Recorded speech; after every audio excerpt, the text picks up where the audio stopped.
Dawson Pendergrass. Good at football.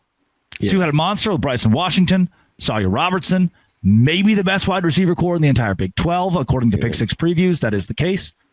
And now you go from Felix Jones and Darren McFadden to just Darren McFadden. Darren McFadden's good. But man, when you had Felix Jones, it was really cool. And that's where Baylor sits. Yeah, I mean, on surface level, maybe this is the bright way of looking at it. And I think it's true. You've gone from having 2 of the top 5 running backs in the Big 12 to only having 1. And a lot of teams would kill for that. But we saw how well those guys worked in tandem last year. Like, that was truly, like, it was really a key with Richard Reese, by the way. Dom Richardson, who could forget? Dick Reese. Dom Richardson fumbled to lose them a game last year, which is just crazy to even think about. But they had those 2 guys, Washington and Pendergrass, working in tandem, and that opened up a ton for a passing offense. And this is a legit hit here, right? Like this is a big deal to lose him for the season. And to kind of go back to the McFadden Felix Jones thing here, it's like Bryson Washington was going to be your number 1 back no matter what. Yes. They were going to split fairly evenly, but Bryson Washington was the guy, right? Like it's maybe 65-35 kind of thing. He had 2 separate injuries that made him miss time last year and an injury the year before. Okay. One of them, he gets knocked out of the bowl game, probably a concussion. They said head injury. So maybe that's not more than 1 week, but he missed time at 2 different stints last year. Mm-hmm. The kid is the best guy you've got. He's super physical. The way he plays, he's going to run into some injuries. And if he does, then what? Then you got a redshirt freshman and 2 true freshmen who are super promising, but haven't played. That's where you start to get real concerned about this thing. One wrong hit to Bryson Washington, and your running game might be up a creek. A crick. Here he comes. The door has opened. At 5'11", 235 pounds, the wily kid who used to pull the Jeep down the street in town, his name is Peyton Hillis. And when your Felix Jones goes down, that's when the world is introduced to the great Madden curse, Peyton Hillis, who was also in that running back room with Darren McFadden. Yeah. Will we see the birth of a PH in the Baylor running back room, or does this, alongside the injury woes with Bryson Washington, mean the Bears might not be as strongly in contention for the Big 12 title? Well, I'll say it does, I think, hurt their chances at a Big 12 championship. Does it derail them? I'm not going to say that, but this is a legit contributor to an offense. An offense is going to win games for you. Like this is an offense, right? This is a scary good offense, and this is a big part kind of taken out of it. In terms of the Peyton Hillis thing, I was thinking about this after the injury was announced on Saturday. I want to say it's a little Saturday Night News, Tom. Whatever happened to, like, for 2 years, Dave Aranda rolled out Dylan Doyle as a running back and a tight end in goal line situations and a fullback, and it worked like a charm. And then he just never did it again. He's had some good, really athletic linebackers, and just has never done it again.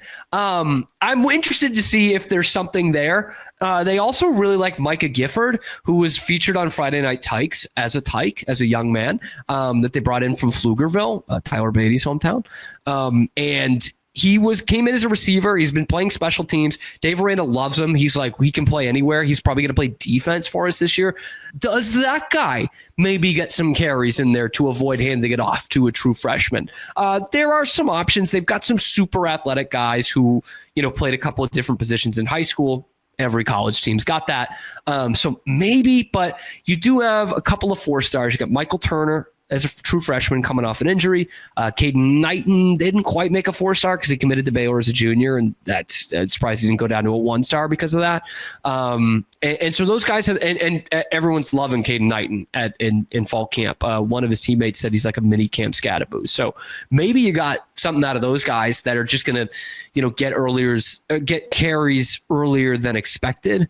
But yes, this is tough, man. It's tough. If Bryson Washington's Darren McFadden, though, they'll be fine. Like if that's just a direct like for like comp and he just has a Darren McFadden 07, they'll be okay. Yeah, I wish I could give you that he will be Darren McFadden, but that's please. Can you give me 2 weeks, please? It's a tall order. Can't give you 2 weeks. So you think?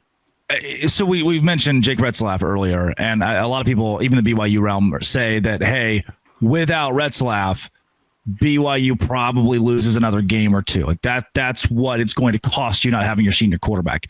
Baylor coming into the offseason and now into the year, according to Pick Six previews, number 1 running back room, number 1 wide receiver room, number 2 offensive line in the Big 12. Pick Six previews really likes Baylor. They have them as the number 3 overall team in the conference behind Arizona State and Texas Tech.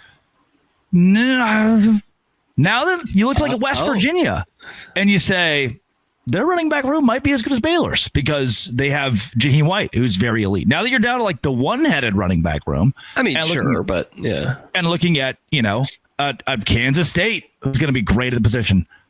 Now, has Baylor lost some separation? Is there another loss in the fold here because you didn't have that second punch that could really get it done? Like if Richard Reese and Dom Richardson, as they did not pan out, Bryson Washington and Dawson Pendergrass did. So Bryson Washington regresses the way that Reese did.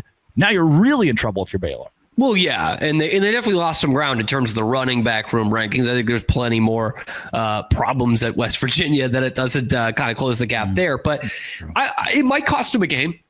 It might cost them a game, and it's not going to be something where you say, "Oh, Bryson Washington didn't get in, and Dawson Pendergrass would have." It's not necessarily something like that. But I think back to like the BYU game last year where they fell behind early. They were down 14-0 by the time the stands were as full as they were going to be. And they had to throw every down. And Sawyer Robertson threw it 50 times in that game. And same thing that happened in the LSU game, in the bowl game. And Sawyer Robertson's a good quarterback, but there are like 2 quarterbacks in the country that can do something like that can just throw 50, 55 times a game and win a game for their team. Like that's a real elite group that we're talking about, especially against someone like a BYU or an LSU. Those are 2 terrific teams from a year ago. So it's going to be something like that where it's like, man, you don't have the fire and ice. Bryson Washington needs a little bit more of a breather, and you don't have an all Big 12 caliber quarterback running back who can go in there and you can still run a run play. There's going to be early on, Auburn, Caden Knighten's in the backfield and Baylor's down 7 or 10 points. They know the ball's not going to Caden Knighten more than likely, right? It's going to be something like that where they're just not as scary. They're not as versatile. They're not as unpredictable to a defensive coordinator. That's where the loss of Dawson Pendergrass could cost you a game. So I don't think it derails their season, but it certainly makes this offense look different. And this offense is supposed to be like scary good. So I'll put it at a game. Yeah. And if Baylor loses, Baylor could still. It's a tough schedule. It is a really tough schedule. It's just a tough schedule. Yeah. If you're playing the same schedule as BYU this year, I think Baylor's 10-2. I think Baylor's 9-3, 10-2.